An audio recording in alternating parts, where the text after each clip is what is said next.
afternoon. The September 5, 2023 public budget hearing of the Montgomery County Board of Education will come to order.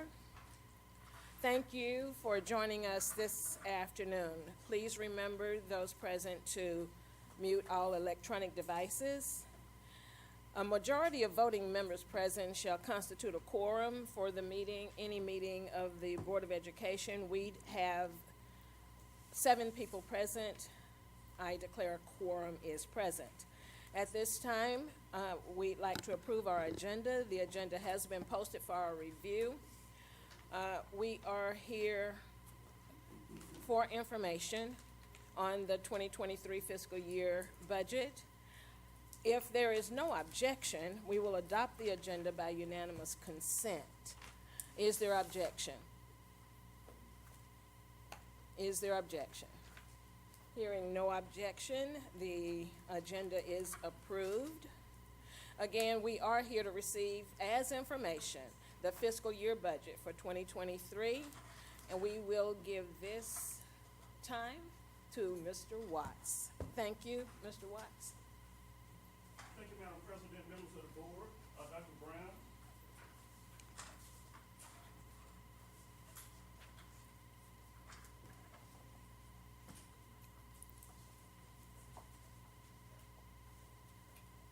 I'm gonna pick this up. Is this one?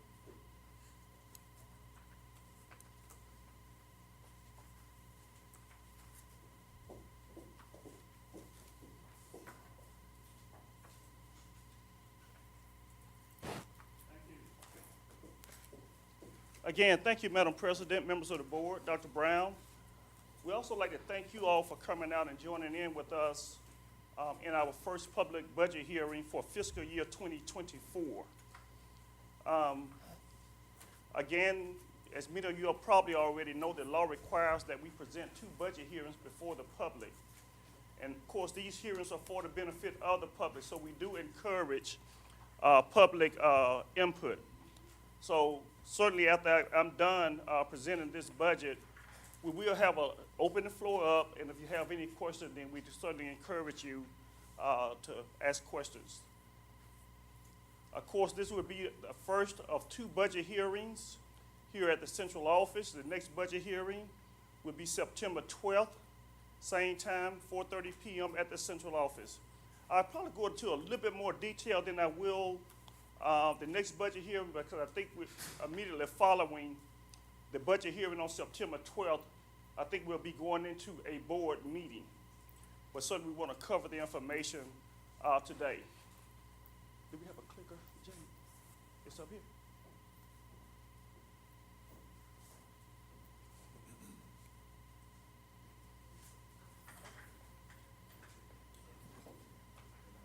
Oh, okay.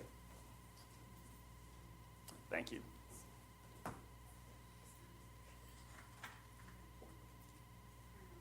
Oh, okay.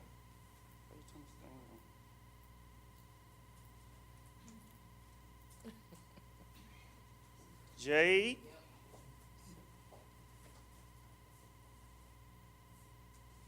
Oh, okay. Got it.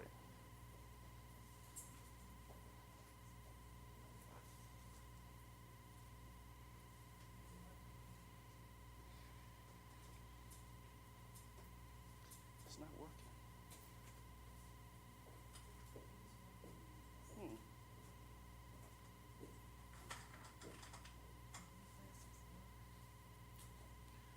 I do want to say that while we do encourage public input, there are always certain things that we have to keep in mind also. One of those things are budget constraints.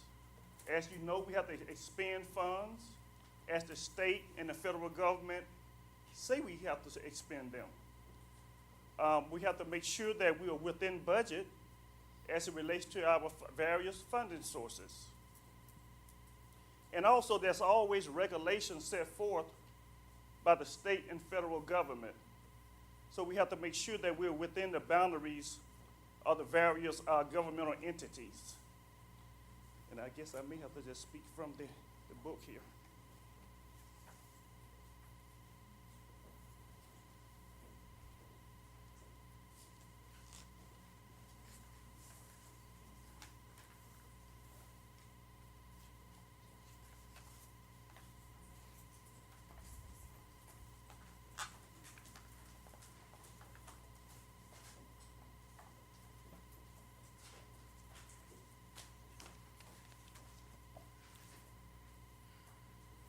Now, our budget process is both inclusive and interactive. What I mean about that is that we talk with a number of people in putting this budget together. So it's not just a situation where a bunch of accountants sit around and come up with numbers. No, we like to have input from the various stakeholders as it relates to this particular budget. And so we did meet with a number of department heads. We met with principals and received input from a number of individuals in establishing our FY 2024 budget. Also, there are times that other, stakeholders make suggestions. We also listen to suggestions from board members and several other different community leaders in establishing our FY 2024 budget, or in establishing this FY 2024 budget.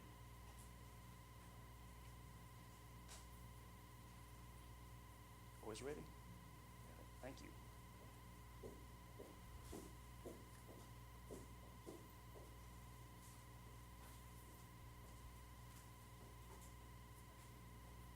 I spoke earlier about the various guidelines that we have to comply with. And you see listed there are some of the agencies that we're required to ensure that we are meeting the mandates of those various agencies. We see the U.S. Department of Education, the Alabama State Legislature, the State Department of Education, and of course Cognia, which was formerly known as SACS. So we want to make sure we're within the boundaries of those guidelines. Also, the other thing we have to keep in mind, a lot of times people do not realize that in order to receive certain funding sources, there are certain funding match that we're required to meet. For example, we'll receive over $150 million from the state's foundation program, which is our largest source of revenue. But in order to participate in the state's foundation program, we'll be required to put up about $30.5 million out of Montgomery Public Schools' local revenues, or out of our local tax dollars. Also, we'll receive about $7 million in what is called state capital purchase funds. But in order to participate in those state capital purchase dollars, we'll be required to put up over $1.5 million of the district's local tax revenues. So we see that there are funding requirements as well in order to participate in the various funding sources. So these are just some of the mandates that we are required to meet. And so again, we certainly always welcome input from the public, but we also have to keep in mind these other various obstacles that we have to meet as well. Kind of want to just mention a few financial highlights that was achieved over the last couple of years. As you know, our district have obtained the required 1-month fund balance now over the last 4 years, and that's something we're very, very happy about. I think many of you all recall about 5 years ago, if the district would not have made some really, really serious decisions, we were heading into the negative, heading into the red. But because this board made those particular hard decisions, then now we are more than 3 times the state required fund balance. And I think that's a lot of credit should go to the board and to our principals, our administration, and all of those who kind of held the line to ensure that we stayed within our spending guidelines. The district has received a perfect audit opinion for the last 2 years. For 2 years in a row now, we have received 0 audit findings. So that is huge comparable to where we were a few years ago. We had a lot of audit findings, and of course several other concerns as related to mismanagement. Of course, one of the things that has helped us with that is that we moved all of our local school bank accounts under one umbrella. And that allowed us to be able to manage from the central office location as well as at the schools. And of course, we'll be coming to the board again very soon about consolidating even all of our other accounts under this same umbrella.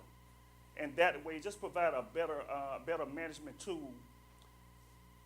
One of the other problems we have is that the major bank that we're dealing with right now have only one branch in Montgomery.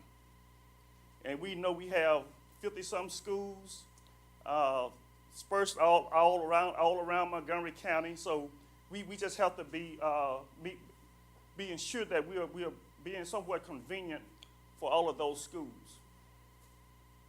We met all our financial mandates over the last 5 years, whether it was timely financial statements, timely budgets, other applications. So we continue to meet those particular deadlines, while at the same time, we are implementing more efficient online systems.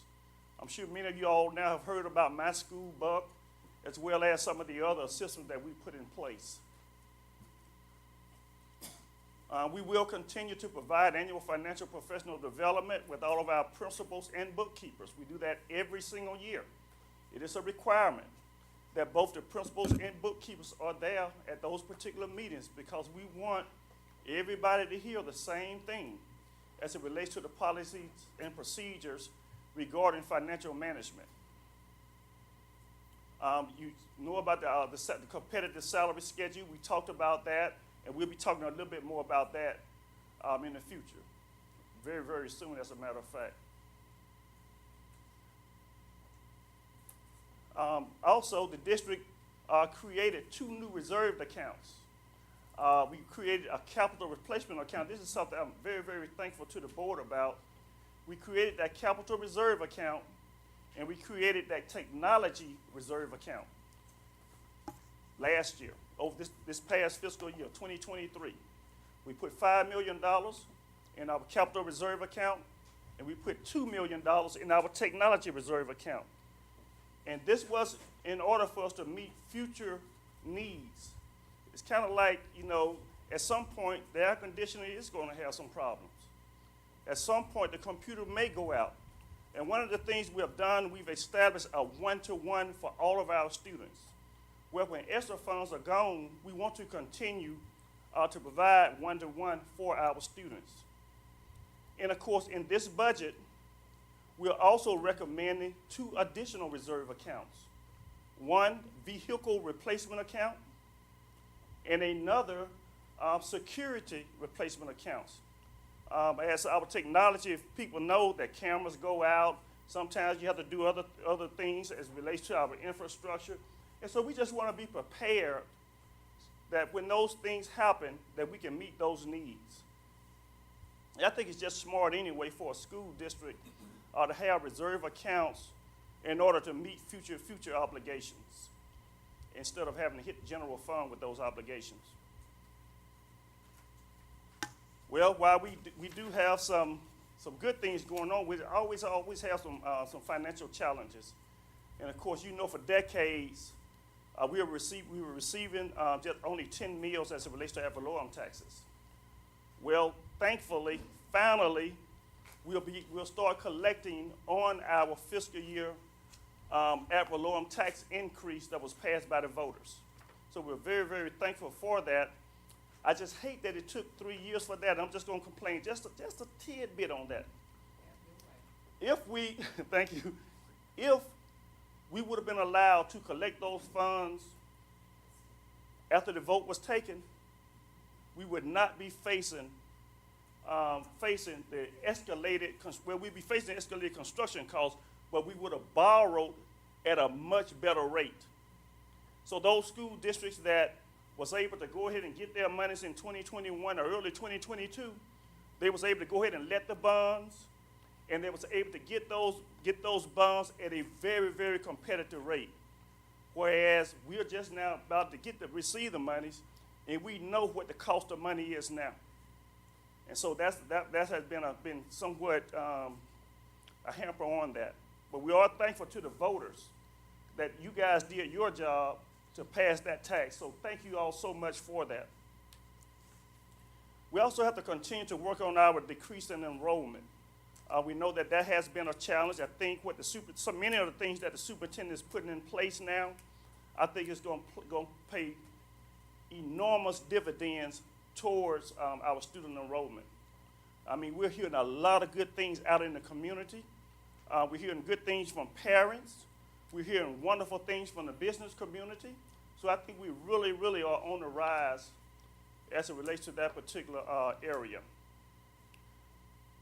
Unforeseen and devastating increase in construction costs as it has caused MPS, along with other governmental entities, school district, private industry, to reprioritize their entire capital program.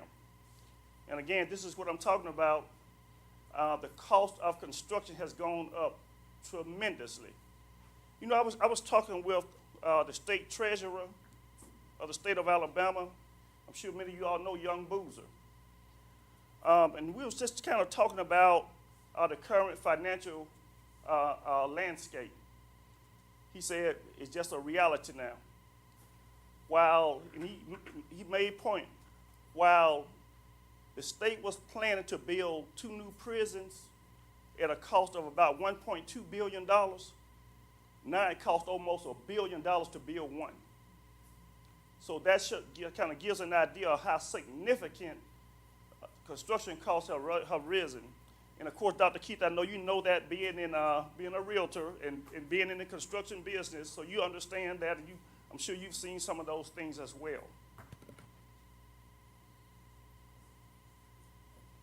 As it relates to our student population, we do see that decline since 2017, and how over 5,300 kids that we've somewhat lost since that particular time. And of course, we know the loss of students automatically result in a loss of funds. So that's, again, is something that we're working on. I think many of the things that we're doing now from an instructional standpoint is going to pay large dividends. I think it's also important to note that it's not just school districts or anything like that. Montgomery County has been losing population. There have been a lot of folk that have been leaving Montgomery County. So it's not just a lot of people want to point to the school system, but it's not just the school system. We've been having declining population in the state of Alabama and somewhat in Montgomery County. Our district basically works off of 5 basic funds. First, there's the general fund that speaks to the general operation of the school district. And of course, that includes our property taxes, local taxes, and our state funds. Spoke earlier about the state foundation program, which is the largest portion of our general fund, and how we earn monies from the state foundation program based on student population. Then, of course, there's a special revenue fund. Most of those funds are federal dollars, Title I, Title II, ESSER dollars or special revenue funds, and also local school public funds, such as monies that the schools generate for admissions at a football or basketball game would be called public funds. Concessions that they raise, or some fundraisers are also considered public funds. Capital project fund, of course, it's basically renovation, school renovation, or the building of new schools would be the cost associated with capital project funds. The debt service fund is a payment of long-term debt. I just spoke about sometimes this year we will have to let bonds. We have to let bonds based on our local tax revenue from the new ad valorem tax. When we let those bonds, we have to record the payment of principal and interest debt in the debt service fund. Of course, we do have some current debt that was created some years ago through some of our state capital dollars. Fiduciary fund is basically non-public local school activity funds, and this is basically club funds. You have the local school public funds, and then you have the local school non-public funds. Of course, again, the non-public funds are funds that are generated to just benefit just those individuals who are part of those particular clubs, where public funds are used to generate or generated to assist the entire school. And there we see just an overview of our annual operating budget, and I kind of break down a little bit of each one of those particular funds. But we do see that our general fund, we're expecting about $275 million in general fund. We also note that about $180 million of that are state funds. Of course, again, we see that our state revenues are our largest source of revenues. Local funds, that's about $83.9 million. Actually, that would be about $101 million. I'll talk about that in just a second. So it'll be about $101 million in local funds. Special revenue, of course, most of those dollars are the ESSER dollars that we still have remaining and that we already have budgeted to meet some of our future needs. A lot of those expenditures are part of our roofing, HVAC, and a number of instructional programs that we budgeted for FY24. And because the federal government allowed us to somewhat kind of carry forward some of those ESSER funds, those funds have to be liquidated by 2026. And so there are some line items that we'll expend in 2026, some services, basically. Debt service fund, we're projecting about $10.5 million that will be transferred from the capital projects fund to the debt service fund in order to pay that long-term debt that I was speaking of. So again, we'll receive some monies from our local tax revenue along with some state capital purchase dollars, and we'll transfer some of those dollars to our debt service fund in order to pay long-term debt. Capital projects fund, those are dollars that are utilized to build and renovate schools. And we see that we have budgeted in capital projects fund about $129 million. We're expecting quite a bit of construction to take place this upcoming fiscal year. Expendable trust fund, of course, again, are our non-public club funds. And we see about $1 million there.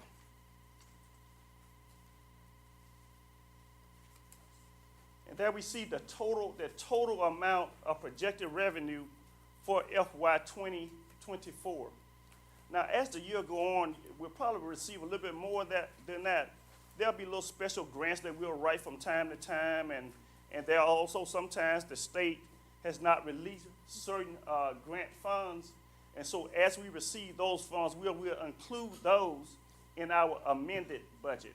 And that's why we always come back to you, board, to present an amended budget to you for approval. And that amended budget includes all of the new grant funding that we receive, along with any carryover dollars that we bring over from the prior year that was unspent the prior year. So that is one of the reasons for the amended budget.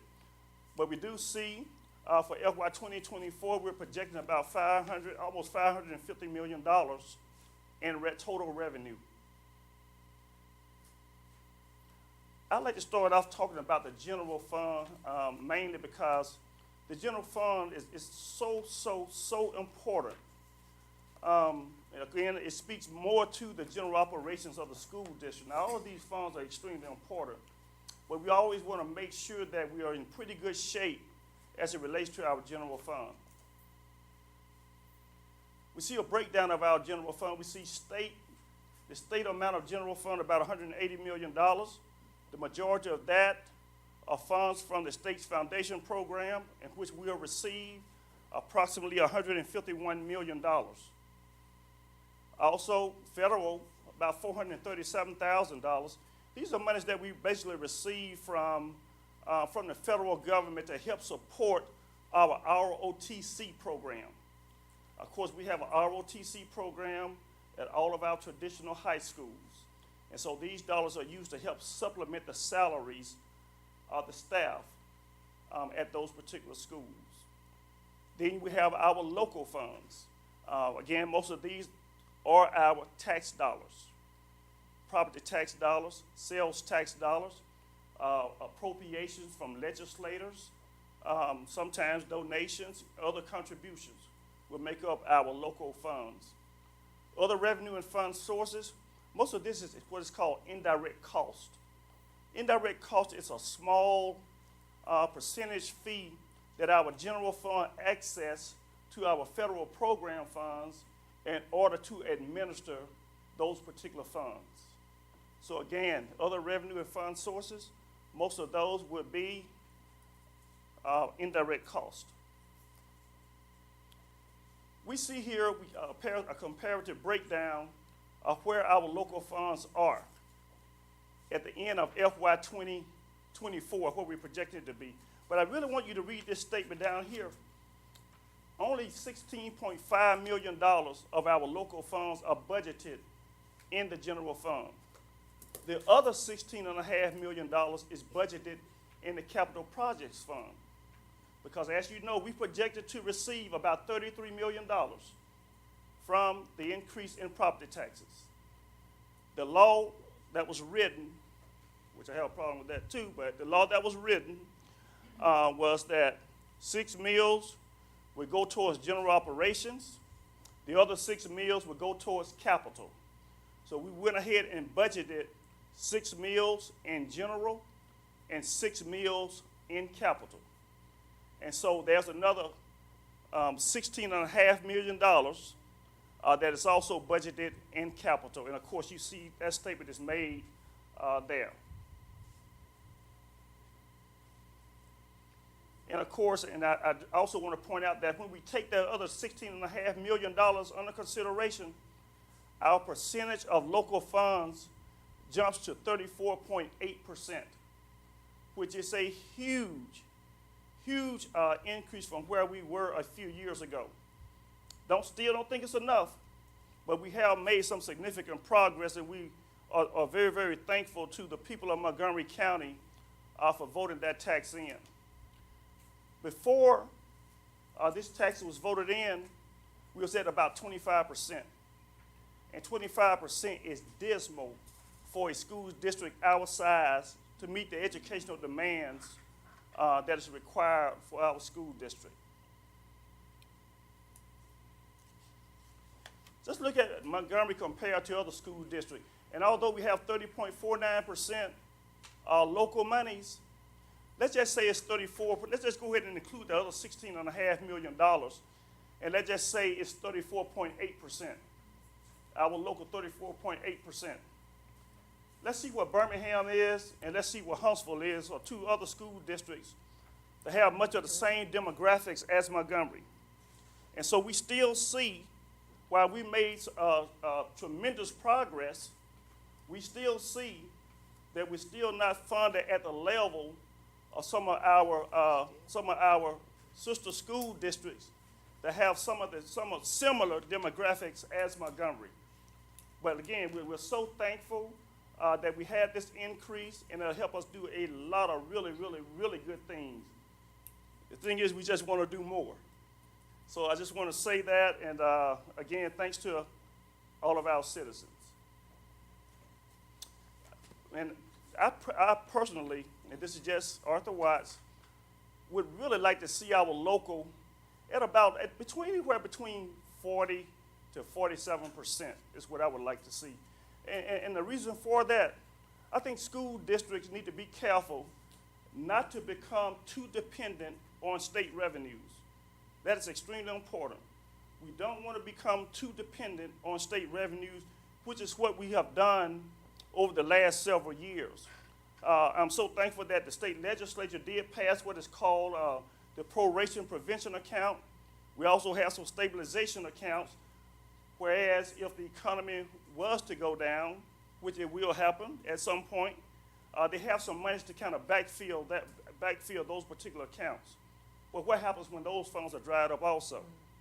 That's why it's important that we take care of ourselves and that we ensure that we have the funds available to meet the educational needs of our school district without being so dependent on other entities.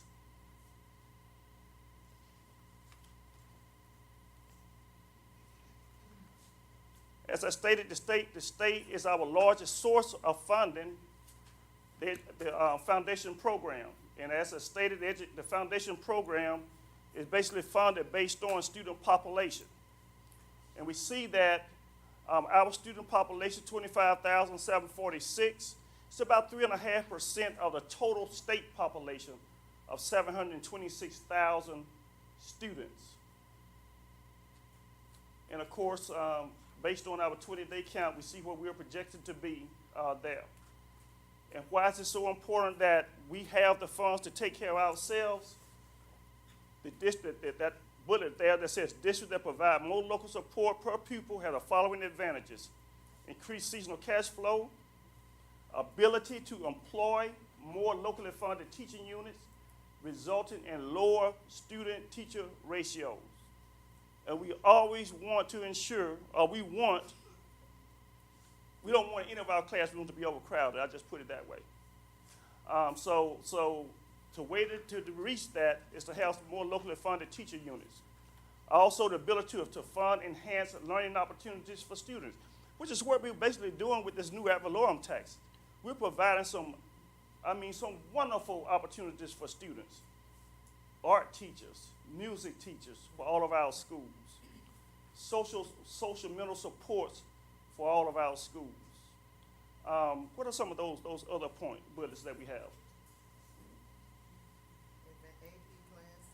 That's right, the AP classes, yeah, wonderful. AP classes for both middle and high school. Career tech teachers, more career tech teachers for all of our high schools. The STEM teachers, robotics, all of those wonderful things, wonderful opportunities that we have to expose our students to more opportunities. And that's exactly what we want to do. We want to continue that. And there is just a world of opportunities out there. And we want our children to have the opportunity to be exposed to those things so that they can make their own decision about what they want to do in life.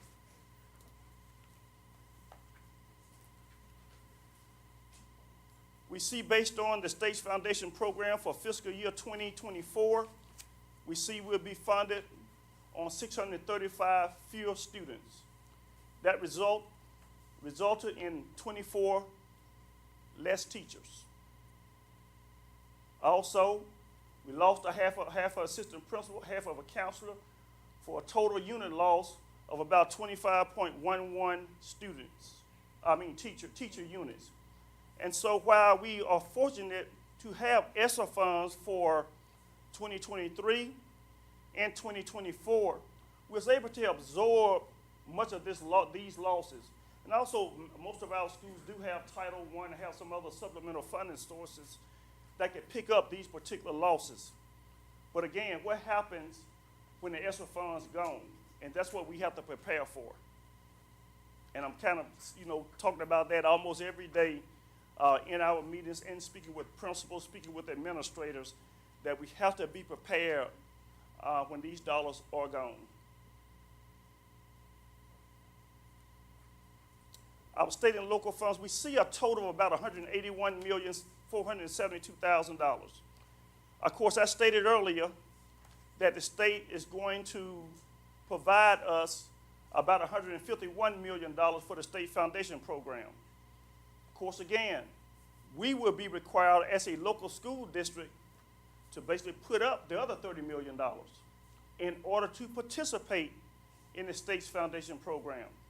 So while that, under the state's fund, that's why I say state and local funds, because the district will be required to put up over $30 million to participate in that particular program.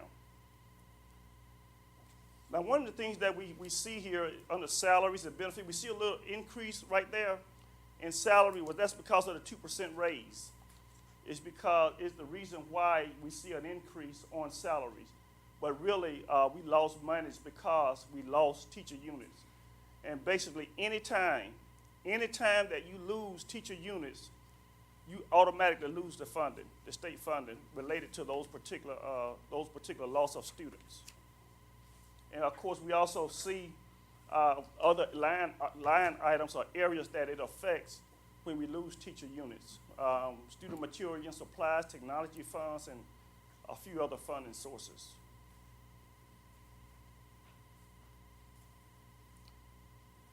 So these are the dollars that we will actually receive from the state of Alabama for fiscal year 2024.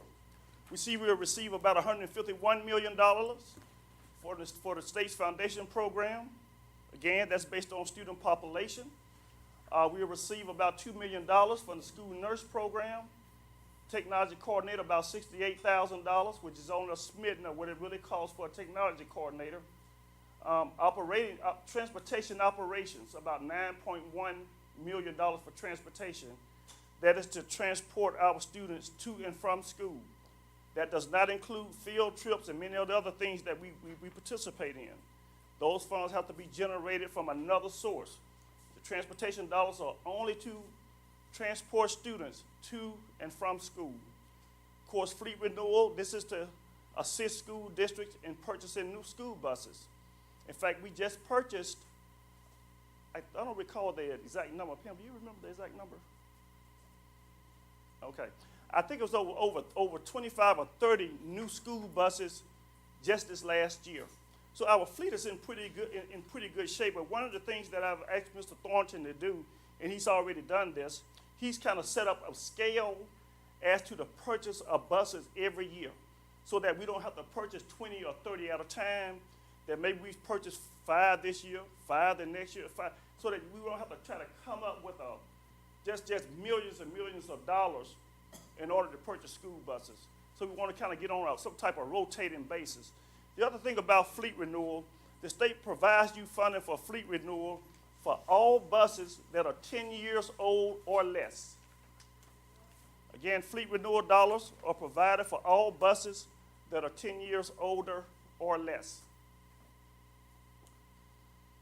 Of course, capital purchase funds, of course, these are the dollars in which we'll have to put up out of our local revenues, about $1.5 million to participate in the state's capital purchase program.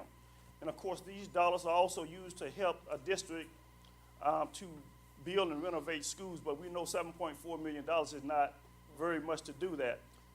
Not only that, we are also transferring about $4 million of those monies to our debt service fund to pay long-term debt that we had accumulated several years ago. At-risk dollars are dollars to assist us, to assist our students that may be at risk of dropping out of school. And so we have a number of at-risk programs, of course, at their turning to school, and we have other programs to help our students get back on track. And we see that small amount for career tech O&M.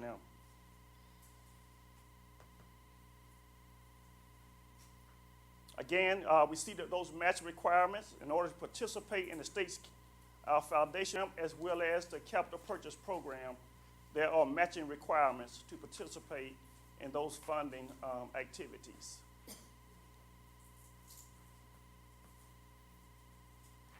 There we see also, as I stated, the $437,000 of federal funds. The majority of that is ROTC funds that we receive from the federal government to assist us in paying the salaries of our ROTC teachers that we have at all of our traditional high schools. And there we see a breakdown of our local revenues. Of course, we see our district regular property taxes at about $9.8 million, other property taxes, and we see the $16.5 million. And this is the new county tax for educational services. And of course, there's another $16.5 million that I'll talk about in a few minutes that we have budgeted in the capital project fund, because again, we're projecting that the new tax would generate about $33 million. We do see our various other tax funding sources. One of the things that we have been fortunate about is that sales taxes have increased over the last couple of years, so we're very, very thankful for that. Of course, again, when you see those declines in the economy, then you're probably going to see a decline in those sales taxes as well. So again, it's important that we be prepared for these particular reductions. Indirect costs, basically funds that the general fund receives from administering a small administrative fee to the federal programs funds in order to administer those particular programs. Miscellaneous, that's field trips and several other things that we do. Our district operated on basically 8 functional areas of expenditures. First, there's the instructional services. Now, instructional services are basically expenditures that are related directly between the teaching of the teacher and the students. So any interaction between teacher and students are basically termed instructional expenditures. The majority of those expenditures will be teacher salaries and benefits. Then we have the instructional support expenditures. The majority of those expenditures will be assistant principals, counselors, librarians, reading coaches. These will be all of the folk that assist the teacher so that that teacher could present instruction to the students. Counselors, they assist the teachers and the students. The assistant principals, they assist the teachers and the students. The principal assists both the principal and the students. So all of these are termed instructional support services. Again, instructional services, these are the teachers, interaction between teacher and student. Instructional support services are those expenditures that are personnel to help assist the teacher so that that teacher could be as comfortable as possible to provide the best instruction possible. Operation and maintenance are activities concerned with keeping our schools, our offices, buildings comfortable, safe. Of course, we have a wonderful security department, comfortable, safe, and clean, basically. So this would be mostly our maintenance department, our security department, our custodial staff, our utilities. All of these would be termed operational and maintenance expenditures. Again, these are activities that are concerned with keeping our buildings safe, secure, and clean. Auxiliary services of a subsidiary capacity, and these expenditures are basically transportation in our general fund and food service or child nutrition in our special revenue fund. So there's basically 2 types of expenditures in our auxiliary service funds. Transportation, we talked about transporting our students to and from school. That would be an auxiliary service. And the feeding of the kids will be an auxiliary service. Ms. Cloud, were you about to ask a question? I was just thinking out loud. Okay. When I was putting it together. Okay. So again, auxiliary services, transportation of students, and the feeding of the students. I think we have right around 200 bus drivers in our school district that transport our students to and from school. And of course, we have hundreds of CMP employees who do an awesome job of ensuring that our kids are fed well and meet all the dietary requirements that the state put in place, state and federal government put in place. General administrative services, activities concerned with establishing and administering policy for the school district. And of course, general administrative services would be the finance office, the superintendent's office, the board members. All of those administrative functions are concerned with the policy and kind of the leadership of the district for the most part, although our others are very, very important in those areas as well. Capital outlay, again, basically renovating schools. I know we have a longer definition there, acquiring land, buildings, improvement, but that is basically renovating or building new schools. Debt service, of course, the payment of long-term debt of principal and interest. We will be letting bonds sometime this year or early next year, and of course we'll have to pay bond debt in order to let those particular bonds. Of course, other expenditures, and this is kind of interesting to me, are activities or programs other than normally considered day school to include pre-kindergarten. So pre-K is considered another expenditure. Now I've heard where other places or states may consider pre-K as part of their regular program. But of course, in our state and some other states, pre-K is considered an other expenditure, and of course, we all know how important pre-K is in those early grade levels. And there we see a breakdown of our expenditures.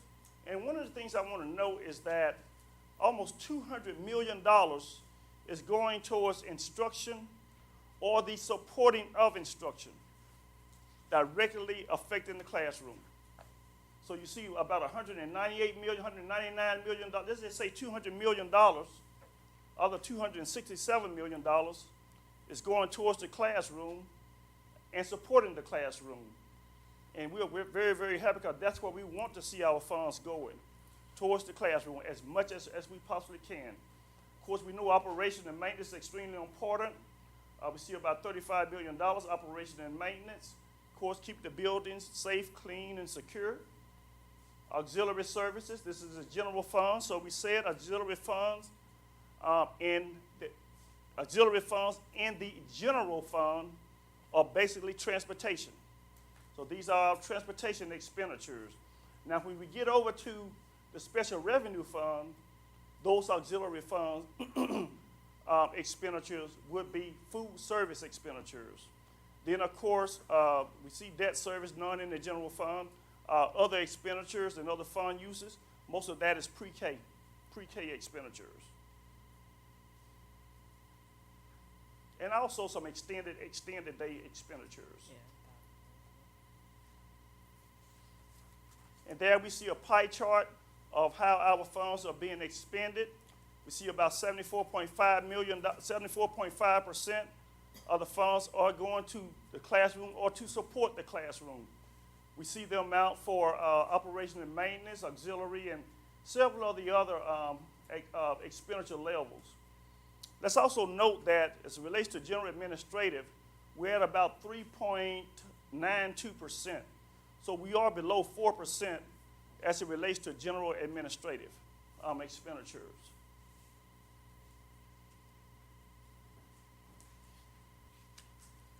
So our projected fund equity, and I kind of want to get aboard a breakdown of that. We see we're projecting our total revenues in other fund sources about $275 million. Expenditures about $262 million. We are projecting an excess of revenues over expenditures of about $8 million. We have a projected beginning fund balance in the general fund of about $80 million is what we are projecting. And I want to kind of provide you board members just kind of a little bit of breakdown of what that $80 million consists of.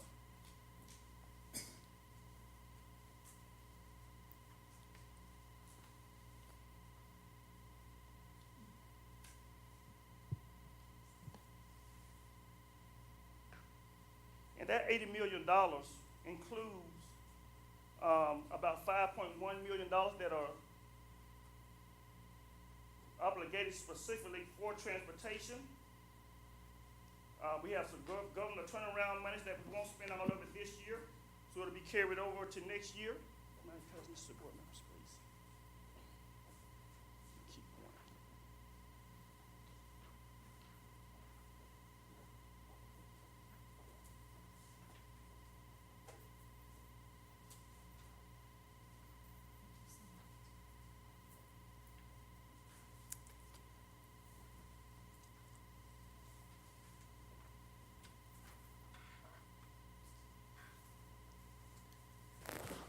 As you know, the governor provided a new fund source called Governor Turnaround Funds for fiscal year 2023. So we'll have about $1.5 million of those monies that will be carried over as a new beginning fund balance for fiscal year 2024. But you do see that we're projecting for our local general fund, out of that $80.3 million, about $70 million will be for our local general fund. And I just wanted to make sure that was noted, because a lot of times when people see $80 million, they think it's all just for general fund that we can do whatever. But some of these dollars are obligated, whether it be for transportation, the governor turnaround, school safety grant, and those dollars have to be expended for those particular purposes. But we do have about $70 million in our local general fund. We also see what our required fund balance is. Our required fund balance for FY 2024 is estimated at about $22.3 million. So we know if we were to multiply that number by 3 times 3, we see that we're at least 3 times of the state required fund balance. And we're very, very happy to be able to say that from where we were years ago, to be 3 times the state requirement. Then we have the special revenue fund. Again, the grand majority of those funds are our federal dollars. See, we see $128 million there. Majority of that are ESSER dollars that we're carrying over. Also, we have Title I, Title II, and several other fund sources as well.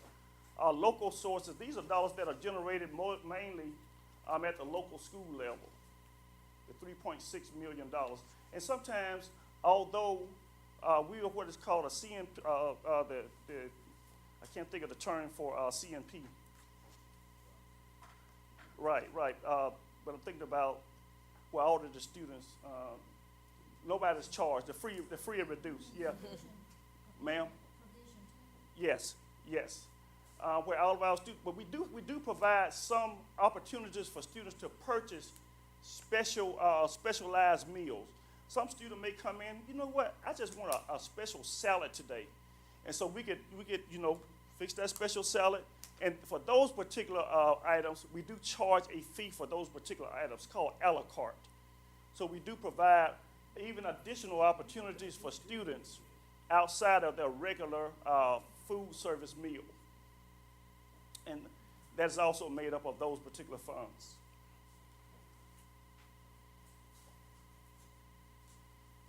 Our special revenue funds, again, we see about $133 million. We see a breakdown of those particular funds, with $128 million of it basically being federal dollars. And of course, we see the breakdown of those particular funds. About 96% of all of those funds are indeed federal dollars. Let's look at a comparison of the amount of federal dollars we're receiving this year for FY 2024 compared to FY 2023.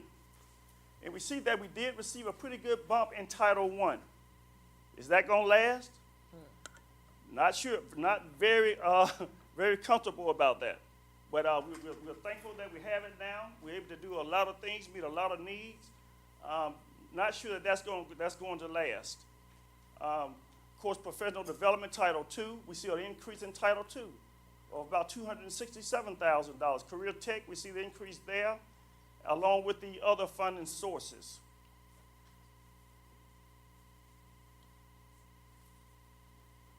And of course, we see those CARES, ESSER monies of about $71 million. Of course, those monies are budgeted. Again, a lot of those monies are budgeted towards roof and HVAC, along with a number of instructional opportunities for our students. Many of those license fees and so forth that the board has already approved. And of course, we see the amount for food service. Mr. Watts, the NRD reduced down 85,000. Yes, ma'am. Okay.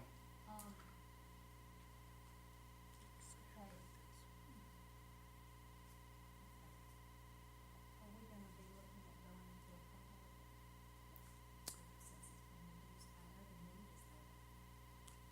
That's probably something I have to speak with the superintendent about as it relates to those instructional programming. Okay. Okay.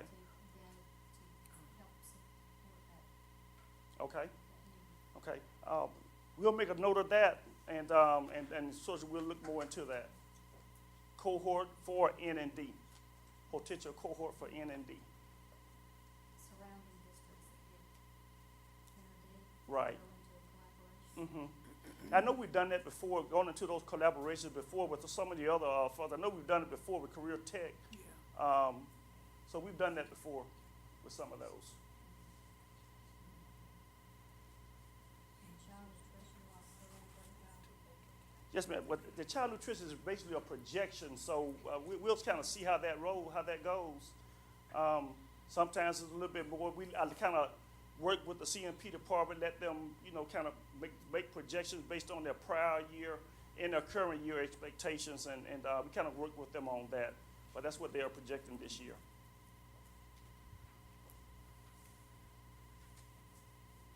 And of course, we see, as I stated, the local and other revenues are basically our local schools funds, along with our CNP, those daily sales. And of course, we see the other fund sources of about $720,000. There we see our expenditures as it relates to the special revenue fund and how we have those monies allocated for fiscal year 2024. And we see a breakdown, a pie chart, where about 50% of those funds are allocated for instruction. Normally, you would not see almost 9% going towards operation and maintenance, but because we are doing many HVAC projects, along with some roofing projects, that's why you see a little bit of increase there. Of course, the auxiliary services, as stated, are basically part of our, it's the food service expenditures. And other expenditures, those are mostly extended day opportunities. Of course, one of the kind of locked us in a little bit is that we had to budget out of those ESSER funds. 20% of those total funds had to be budgeted towards summer school and extended day. And while we're doing a great job of encouraging principals and teachers that participate in these particular programs, you have some that rather use those funds for some other things that could be more directed towards students. But right now, the federal government is saying that 20% has to go towards those particular areas. Now, we are talking with the state about possibly allowing us to kind of redirect to some of those funds to some other areas that are needed by the school district, and some of the things that we've heard from some of the principals.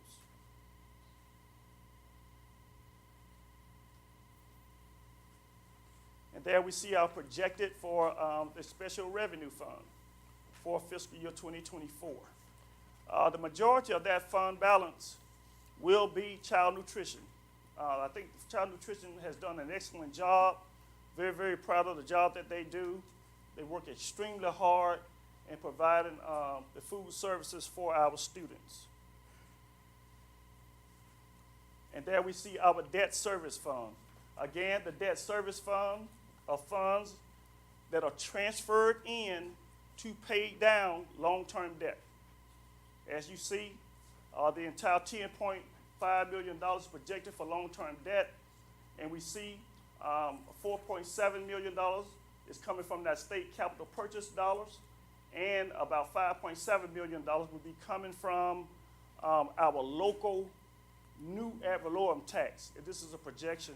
I do have someone at the state right now, well, not at the state, but in private industry, running some numbers for me to kind of help us project what the debt payment would be coming up for fiscal year 2024, based on the amount of money we borrow. So we got some people running those numbers now.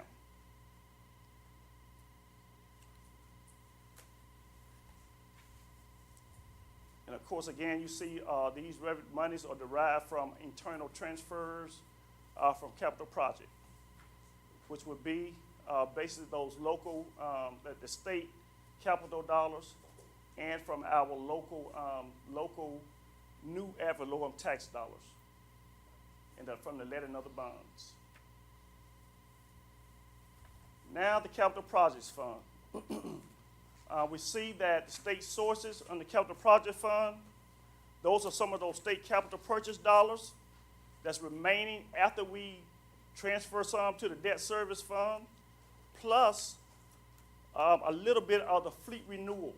We'll receive about $1.5 million or $1.3 million in fleet renewal funds. And again, those are the dollars that we utilize to purchase school buses. So we purchase and don't lease? No, ma'am, we purchase. Purchase. Yes, ma'am.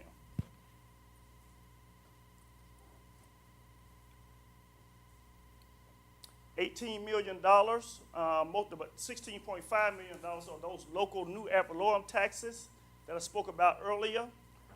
$107.1 million. This is if, and of course, Dr.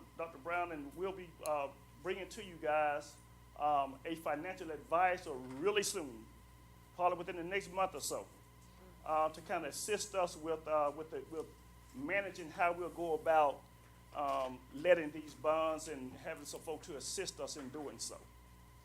But that $107 million is an estimated $100 million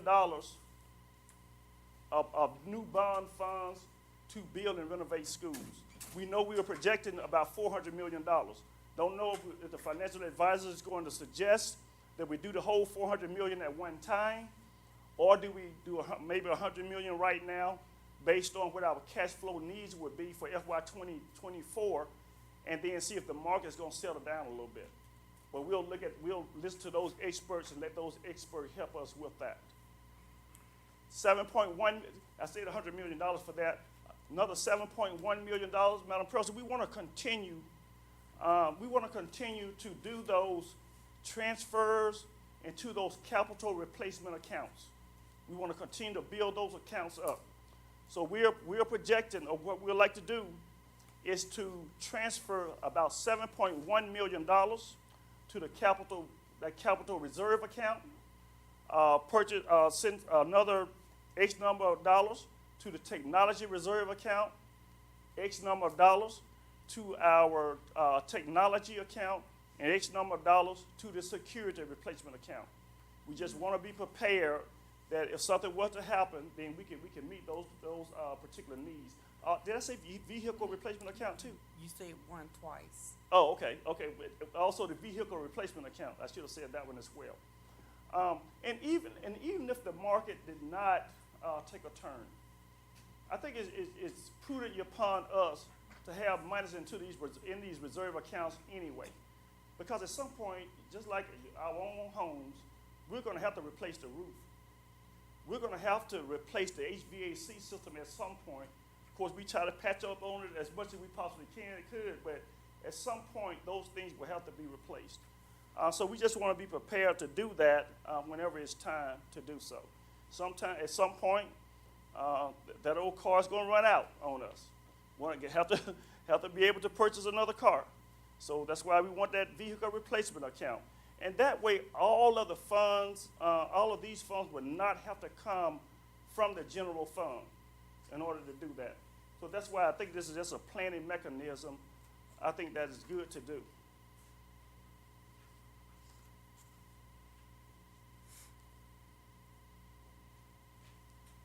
Now, just kind of want to talk a little bit, Madam President, about our capital program. As you know, we projected earlier about a $400 million capital program. Of course, that included about 37 projects. We see all of the new gyms and all of some of the other items that we really wanted to do for fiscal year 2024 thereon for our school district. Where we see because of the escalation in construction costs, whereas just these few schools would have cost $250 million when this plan was first approved. Now the cost is almost $400 million. So that kind of gives you an idea of how much construction costs has impacted our school district. And so now what we have to do, we have to reprioritize our entire capital program. So, because we can only spend money one time, and we all know that, we can only spend funds one time, and because based on the market, we see only about 11 projects that we could complete out of that $400 million. So all of the other projects that we had projected will have to be either delayed or shelved. And that is the bad news as it relates to this environment that we're in. Again, one of the things I kind of wish would have happened, where we wouldn't have had to be hit, kind of facing a double whammy, was that if we would have gotten these monies, I had an opportunity to get these monies after the tax passed, like Pike Road and some of these other school districts, then we could have went ahead, borrowed the monies, and at least borrowed those money, at least been making interest on those funds to be able to do some of these things instead of waiting 3 years. And now we're faced with having to borrow monies at an escalated interest rate. So that's one of the negatives towards that. But we see what we have to do there. It's a concern. It's something that we looked at, we worked on. One of the other things that we're doing, we're going back to our capital projects manager, Volkert, because earlier their 3.25% fee was for all of these programs. Well, I've already put them on notice that now you're going to be doing 11 programs, so I expect a reduced rate. So we've already put them on notice of that, and so they know we're coming with that. And we'll be back with coming back to you guys about that.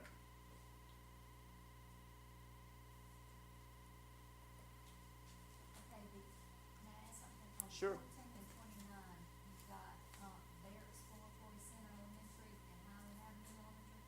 Those don't have gyms.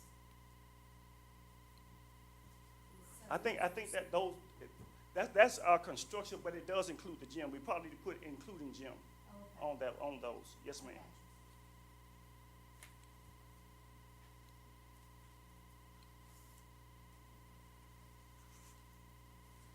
But that is our capital project. It's a really, really hard reality, ladies and gentlemen. I'm sure you've probably been hearing that housing sales now is kind of going down a little bit now, mainly because of construction costs. A lot of folk are not buying now because people do not want to finance long-term debt at 6, 7, and 8%. That's why you're seeing that now. Well, it's the same thing for school districts. When we get ready to let these bonds, it'll probably be an escalated rate comparable to what the rate we could have gotten 2 or 3 years ago. So it's just something we have to deal with, and we'll work with our financial advisor on getting the best advice to come back to the board with that.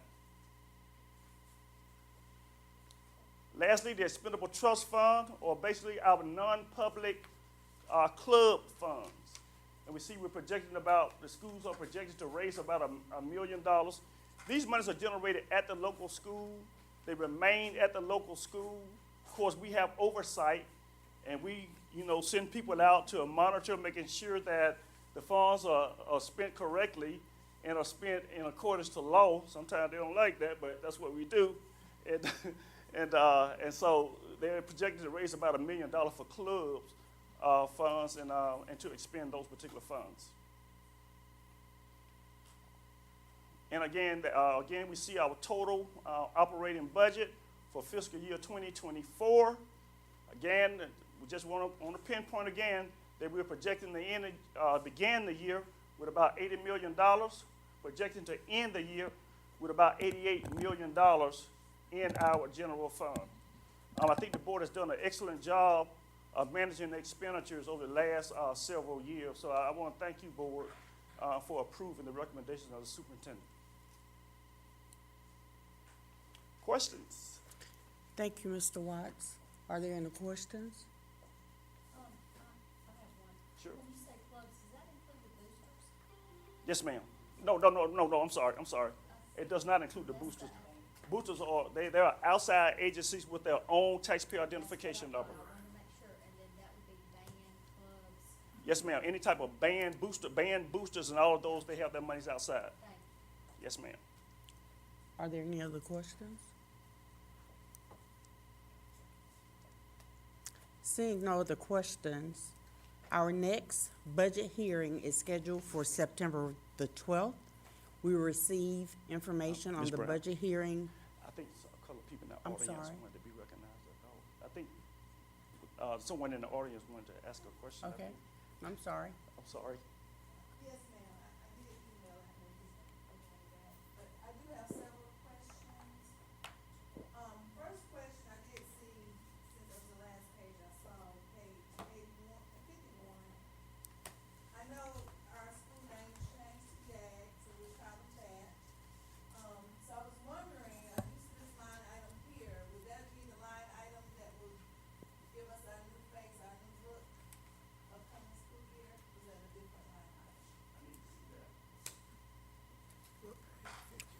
That cost would be part of those, part of the renovations, in capital projects. Yeah, so that would be part of the renovations in capital projects. So you see that 95, I think it's 95 point some million dollars in capital project expenditures. Yeah, Is it 95? it would be on that spreadsheet on page 51. No, that's a separate project. Yeah, that 95 point some million dollars. That's in the works as we speak. Yeah. Okay, great. My other question, I'm a Teams teacher, got a lot of teachers in the district. Team certified. I guess one of our concerns is getting the state-approved PD and the funding for that source. So is there a line item in the budget for further teachers to get that professionalized PD outside of what the district offers? We gotta have two different sets. I think Ms. Gillis can speak to that, but we gotta have two different types of training. One is approved by the State Department and then our district-wide. I know that the district is working with Dr. Kelton and the PD department in setting up an array of various professional learning opportunities. But yeah, shoot me that email about that, and I'll see if I can find out about that. Regarding, you said, the additional line item 14 teachers. Yes, sir. Is that correct? Okay, okay. And my other question, I know winter's coming, flu season, I hate to even use the word COVID. Teachers are not allowed to use our instructional funds, so I'm assuming the ESSER funds or some type of funding source will be provided for us to get that much needed protection, sanitizer, wipes and all of that. I want us to be proactive this time around, so it's that. Absolutely. We'll still, in fact, we still have a line item in our ESSER budget, for custodial, cleanliness, and all of those various line items to continue to meet the demands, of the school district. So yes, ma'am, we do have line items in the budget for that. I think our logistics department delivered to the various schools, and so there are those opportunities. Okay. And the last, maybe the last question, the custodians at some of the schools are having trouble getting the needed supplies, supply trucks and different things, so I'm hoping we can kind of stockpile some items we know much needed, like toilet paper, soap, that sort of thing, so, 'cause our school is large, we got, stalls, some with paper, some without. And I know with this hefty budget, I'm sure we could make sure the school is staffed with that. Well, we'll make sure that we speak with, Mr. Anderson, make note of that, and then, of course, in fact, he just heard the question himself, so, Okay, great. so I'm sure. And I do have one more, and this is it. Collaborative classrooms with flexible seating. I've been trying to get the little triangles so we do collaborative work and put to use some of the STEM knowledge I've gained. But the principal's saying they're unable to order this out of the money. Is there a different line item they need to request or something? Do you I know know- a lot of the newer schools have them. Do you I know don't how much where. I love that collaborative seating, also? I think it's a wonderful, opportunity for students. Dr. Brown has talked about, the collaborative seating, so we're gonna see if there are any additional funding in the ESSER, we're gonna try to address, some of that, and in as many schools or in as many classrooms as we possibly could. In fact, I didn't even know what it was at first. Someone showed me that, and showed how you can move the desk around and how kids can be in a circle one time, and then I think it's just a wonderful opportunity for students, so we'll definitely address that. Put that in the email also. All of this there. Just for context, we're already getting an assessment across the district of what that would look like, so we can have an idea what numbers are. Okay, thank you. Ma'am in the back. Piggyback off of Ms. West's questions, okay, so, before we had a little locker, well, the locker is still there, so in conjunction with her question about COVID, I'm sorry, I don't hate to bring it up, because the numbers are going up, and not only students, but colleagues are coming in the building who have COVID, and so, like she said about those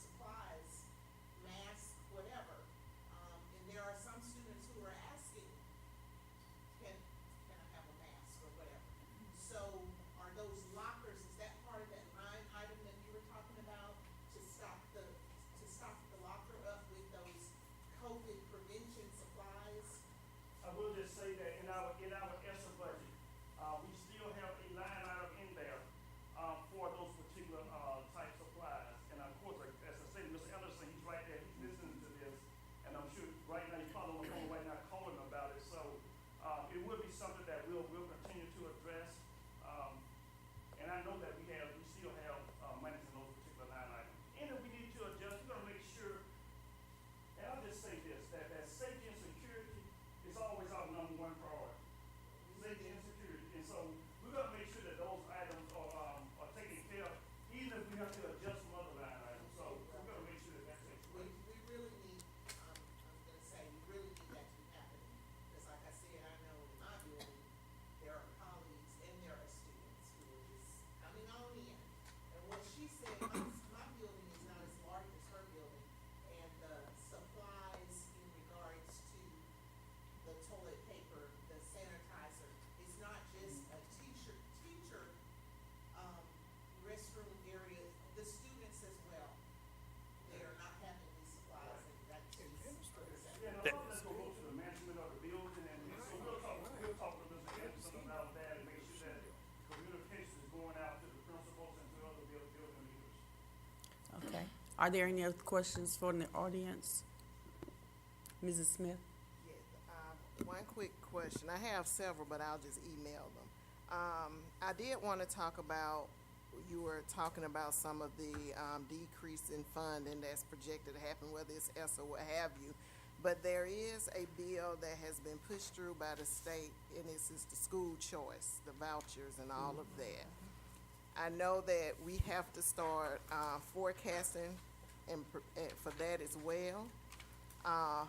Just what conversations are having here so that we can prepare financially, because that's gonna be a big hit. So much so that David Bronner even wrote an article about it.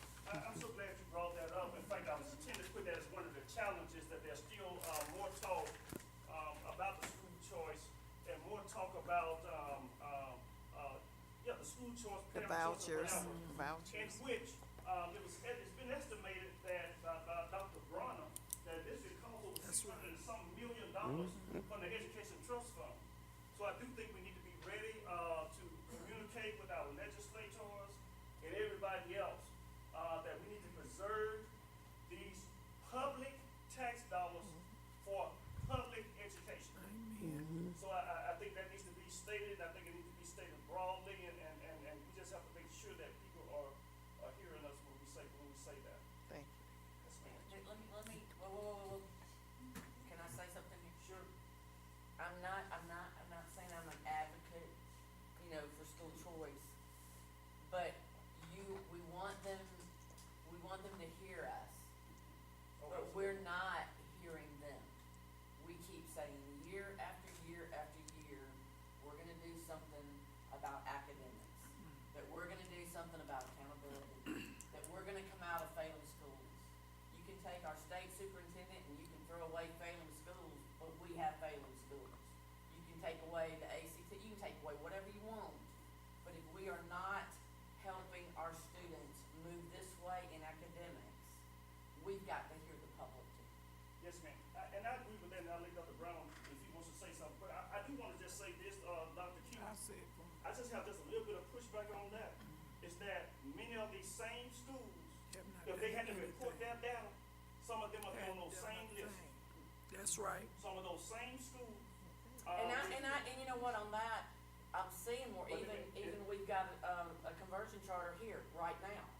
And the data that they reported, It's horrible. trust me, it It's concerned me. horrible, yeah. Right. The other, now I don't know if you're getting data on the other one.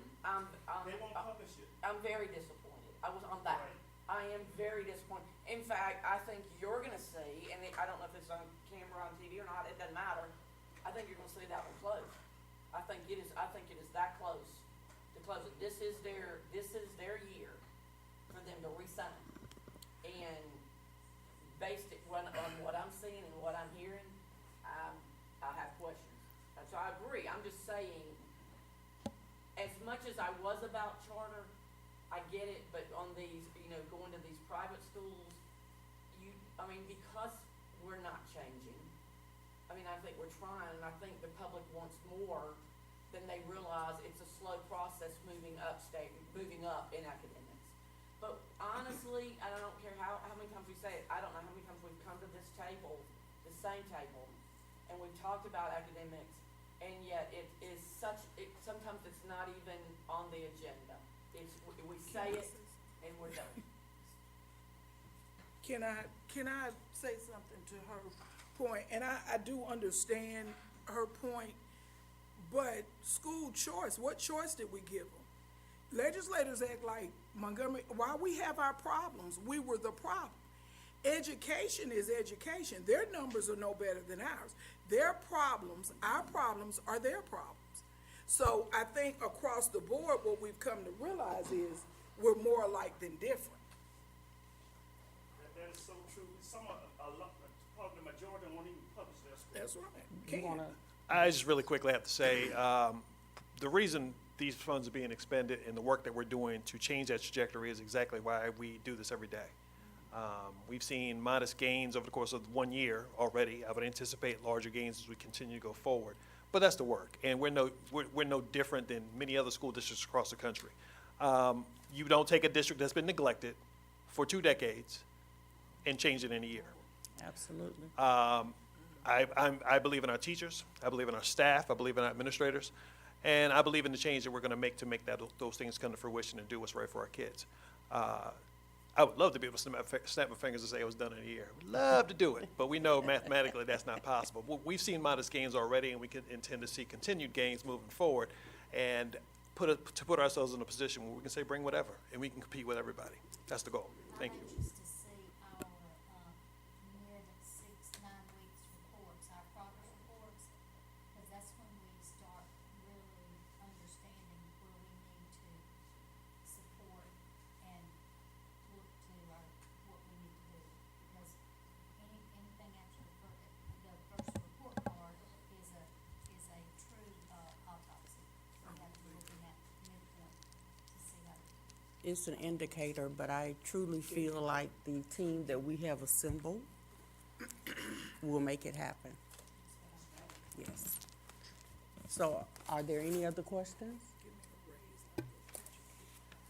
Thank you, Ms. Vice President. You're quite welcome. The next budget hearing is scheduled for September the 12th. We will receive information at the budget hearing 2, followed by a work session and the regular board meeting. If there's no other business to come before the board, this meeting is adjourned.